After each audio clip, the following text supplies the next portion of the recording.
Besimtari kur të hyjë në xhenet, I pyet me laçet në xhenet, ku baba jam, ku nana jam, ku gruaja jam, ku janë fëmijët e mi.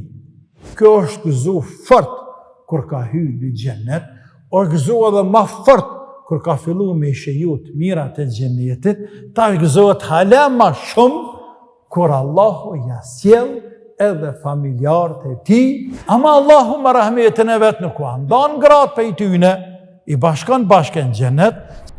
Said ibn Jubair, Allah pas mëshiruar, këtë tabiin të madh dhe shumë të devotshëm, të njohur, të dijshëm të tjerë, të ky ajet Kur'anor ka thënë edhe këtë thënie të tij kanë cekur pjesa absolute e tefsireve.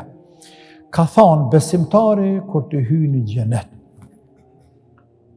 I pyet me laçet në xhenet, ku baba jam, ku nana jam, ku gruaja jam, ku janë fëmijët e mi. Edhe thuhet ata nuk kanë punu punë tuha. Janë xhenete, po tjera xhenete. Kë thot, unë kam punu për veti dhe për ta. Atëherë I madhi Allah I urdhëron me laçet e tij që të ngrisin familjarët e tij në gradën që është kë, ani pse ata në fakt nuk e kanë merituar apo nuk e kanë bërë punën për këtë xhenet.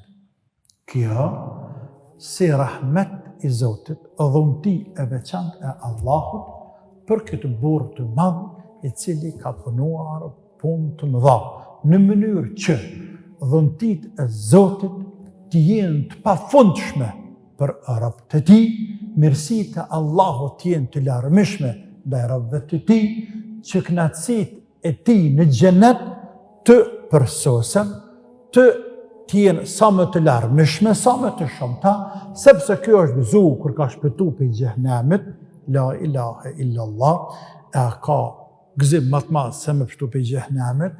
Kjo është gëzu fort kur ka hyrë në xhenet, o gëzu edhe më fort kur ka filluar me shejut mirat e xhenetit, ta gëzohet hala më shumë kur Allahu ja sjell edhe familjarët e tij në atë gradë të xhenetit që është kë, ani pse ata në fakt nuk e kanë merituar një gradë të tillë.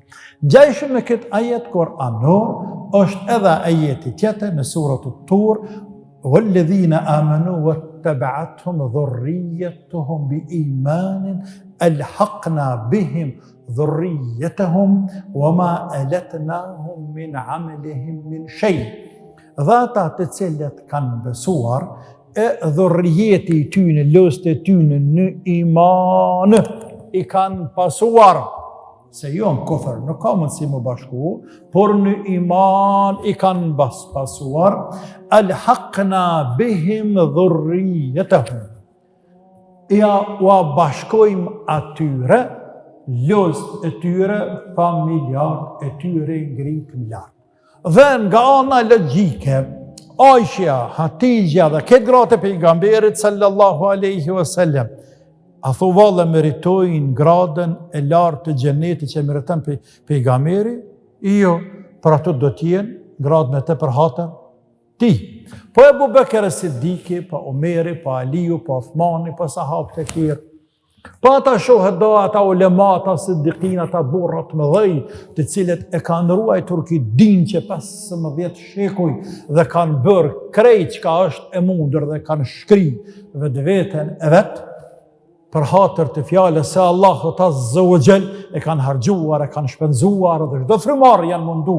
Për hatër të Allahut, natyrisht, ata I kanë bërë, por se kanë bërë gratë të fëmijët e tyne, ato punë të mëdha. Ama Allahu me rahmetin e vetë nuk ka ndan gratë për tyne, I bashkon bashkë në xhenet, sepse është kënaqësia më e madhe, me qenë me vllaznie, me qenë me prinde, me qenë me vladë.